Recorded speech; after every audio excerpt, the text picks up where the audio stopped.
Hi, everyone. I'm Lauren Conlin. Welcome to Pop Crime TV's The Outlier podcast. I am throwing an extra episode in today because there has been some big news out of Massachusetts, specifically Norfolk County, Massachusetts, as of Friday, August 8th, 2025. And if you are not quite caught up on, I guess, my Massachusetts coverage, you can take a look at the last episode I did, which was actually audio only about the Brian Walsh case.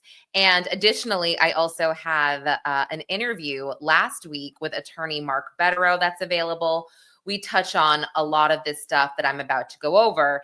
And after I give you a rundown about the DA and these emails that were just released, I'm going to go back and give an update on Brian Walsh. So again, if you are not familiar with the Brian Walsh case, go back and listen to my most recent episode. So on Friday, over 4,000 pages of emails from DA Morrisy's personal iCloud account were released under a FOIA request. And this was done by NBC Boston, NBC 10 Boston. And DA Michael Morrisy, if you are not familiar, he is the DA who prosecuted Karen Read. He is prosecuting Turtle Boy. And I mean, the emails have just made their way across the internet. Now, what's going on is that it turns out DA Morrisy regularly uses his private emails or his private email address, for official business.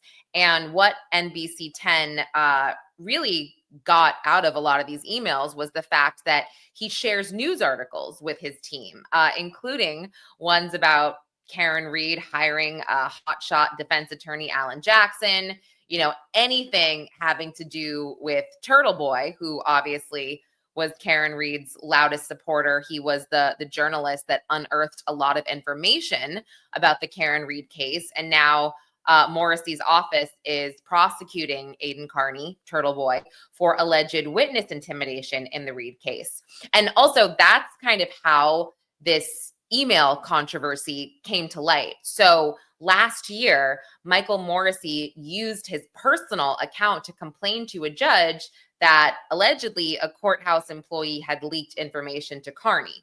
And that sparked demands from Carney and Read's legal teams trying to get their hands on these emails, arguing that Michael Morrisy was really dodging transparency to hide discussions from defense attorneys and the public. And Read's lawyers, Alan Jackson, David Yannetti, Robert Alessi, she's got some great lawyers. They had said, this was extremely concerning to the prosecution's integrity.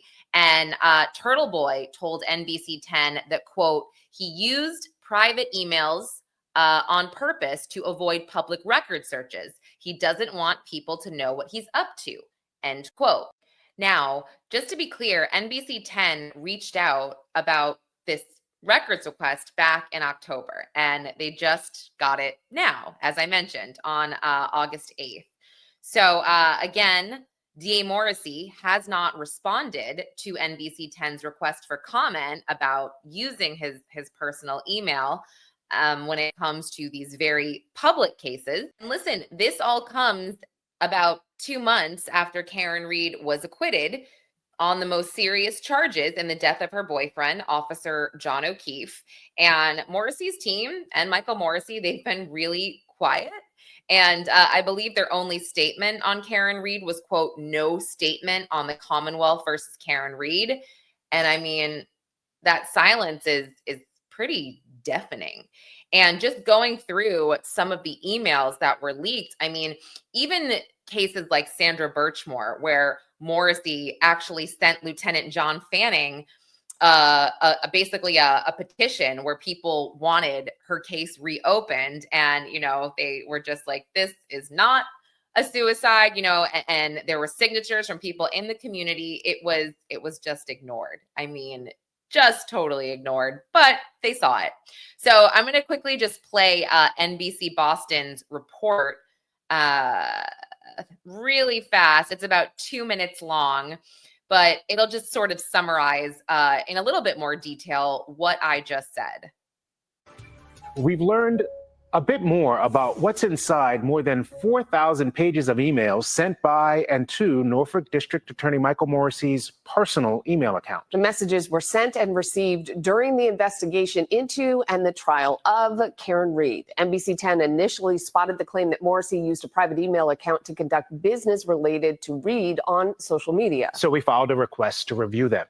NBC 10 investigator Ryan Kath has spent the past few hours doing exactly that. Sue O'Connell, JC Monahan, and I have been helping in that process. Put it all together for us, Ryan. What have we learned? Let's go, Ryan. Late this afternoon, we received more than 4,000 pages of DA Morrisy's email, and we've been working to review those as quickly as possible. But here are some initial takeaways. The DA frequently used his private account to share news articles with colleagues, and that includes developments about the Karen Reed case, including when she first hired high-profile defense attorney Alan Jackson. Morrisy regularly used that email address to flag events around the community and to monitor obituaries so his staff members would send sympathy cards to families. The DA also shared posts written by Aidan Carney, the blogger known as Turtle Boy. Remember, he's one of Reed's most vocal supporters and one of Morrisy's most vocal critics, and he championed her innocence throughout both trials. Morrisy's office is prosecuting Carney for witness intimidation tied to that case, and that's the reason the personal email address came to light in the first place. Last year, we learned Morrisy complained to a judge that a courthouse employee had leaked info to Carney, a message written from his iCloud account. That's what prompted our request for all emails nearly 10 months ago. So we'll continue reviewing these documents, but some of them will be tough to decipher because they look like this, completely blacked out. We've reached out to the DA's office about the use of that private account to conduct official business. We're waiting on a response, but the DA has been notably silent since Reed's acquittal earlier this summer. Despite multiple calls, emails, and stops to his office, he has yet to comment publicly. Ryan Kath, NBC 10 Investigators. Yikes. And yeah, that is accurate. He's been extremely quiet throughout this entire summer, and his office is definitely, I think, facing some heat now. And we'll get into more of that as I give an update on the cases that Michael Proctor is involved with. And I'm going to start with Brian Walsh. Let me just change this photo to make it a bit more relevant here. All right, so let's get into it. Things are heating up a bit with the Brian Walsh murder case because his trial is coming up October 20th, 2025, Norfolk Superior Court. And again, if you are new to this case, Brian Walsh is accused of murdering and dismembering his wife, Anna Walsh, mother of three, in their Cohasset home on New Year's Day, 2023. Her body has never been found, but prosecutors have built this case around digital evidence, including Google searches on the Walsh's son's iPad about, the dismemberment of a body disposal, blood, just basically everything. The last episode I did, I actually read through all of the Google searches, and it's insane that somebody actually puts all that in writing, allegedly.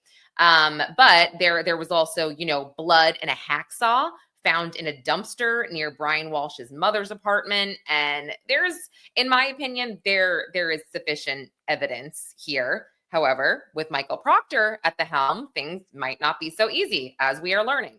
So Brian Walsh has pleaded not guilty to first-degree murder and also misleading police and improper conveyance of a human body. And the misleading police I really get into on the first episode I did about Brian Walsh because he told some crazy lies. And I will say those lies have been proven. So yes, since the last episode, there has been a flurry of activity in court as well as on the docket. But on July 24th, 2025, Walsh's defense attorney, Larry Tipton, he pushed hard to dismiss the first-degree murder charge, arguing there's no evidence of premeditation or cruelty. Now, Tipton pointed out that these infamous Google searches, like, quote, how long before a body starts to smell, and, quote, hacksaw best tool to dismember, don't definitively prove that Walsh planned to kill Anna. And he also says that there's no clear evidence that he made those searches himself. I totally understand the job of a defense attorney. This is their job. But the Judge Diane Fournier, was not fully convinced, noting that 8 searches before 6:35 a.m. on January 1st were enough for a grand jury to infer premeditation. She also referenced grand jury testimony that Walsh's mother told him that Anna was having an affair and planned to leave with their kids to go to Washington, D.C. That's where she traveled a lot for work, and that's allegedly where her boyfriend lived, or whoever she was seeing. Plus, Brian Walsh had access to Anna's iMessages and her Instagram, where she communicated with her lover or her boyfriend, who is known as, quote, WF.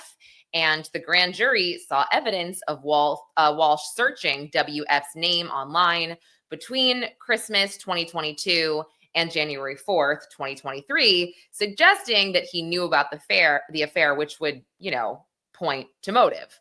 So Fournier took the motion to dismiss under advisement.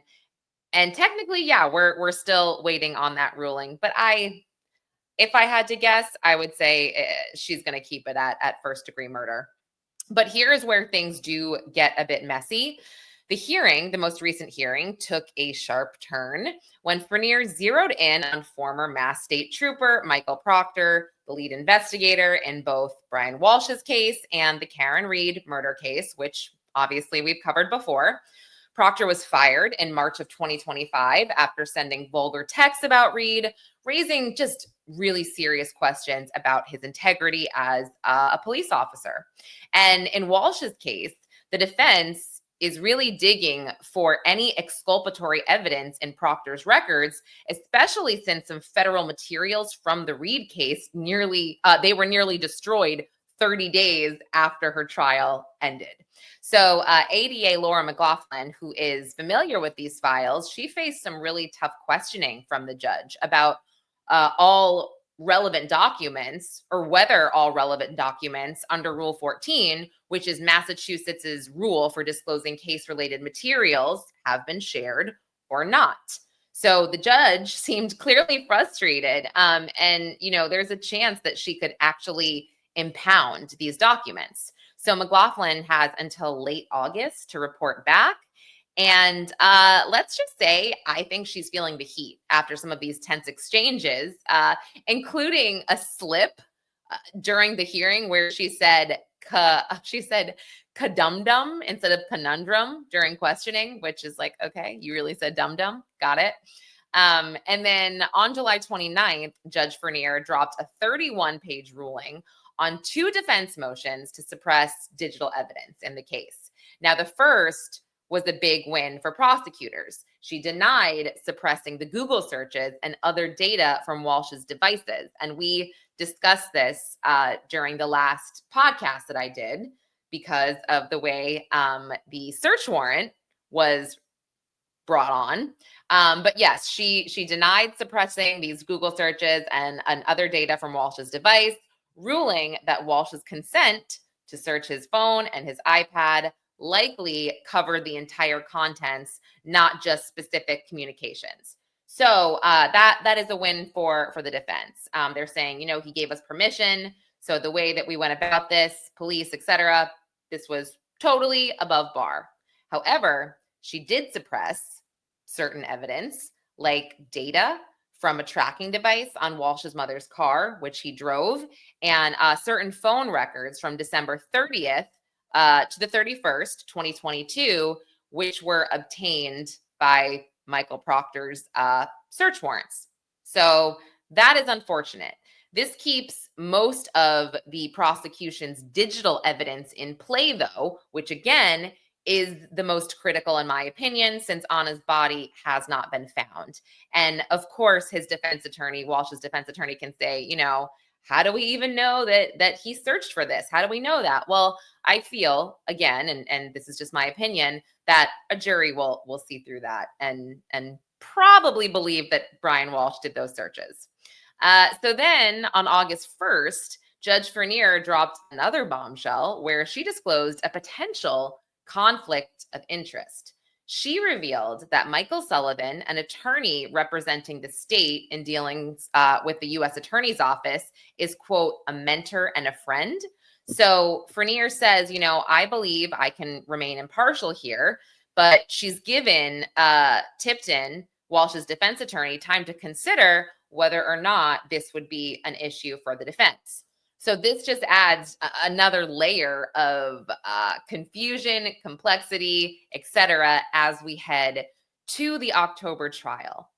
I mean, if that is not just a mouthful, yeah, I don't know. But I am very glad that at least, again, the Google searches will come into play. So, speaking of trust in the system or lack thereof, there is another case in Norfolk County raising similar red flags about Michael Proctor's involvement. And this is the Miles King case. Miles King is accused of fatally shooting Marcus Simmons in Milton, Massachusetts in July of 2021. And his defense attorney, Rosemary Scapaccio, is really tearing into the prosecution's handling of evidence. And wow, the prosecution here, Adam Lally from Karen Reed, trial number 1, ADA Lally. I have not missed that guy at all. I'm sorry to say.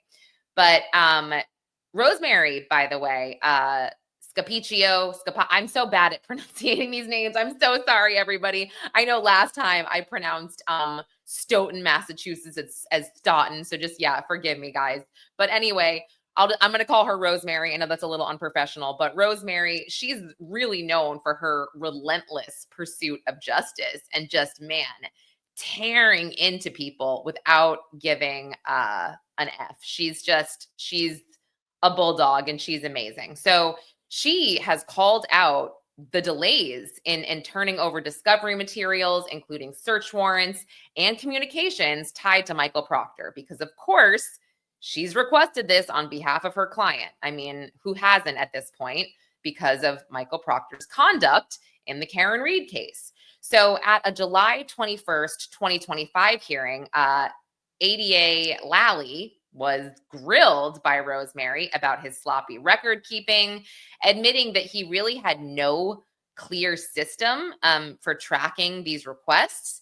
And Judge Peter Krupp was visibly frustrated, especially when Michael Proctor skipped a hearing. He was reportedly on vacation or something. But on August 5th, Krupp ordered both sides to create a detailed chart of missing documents, which, delays further testimony.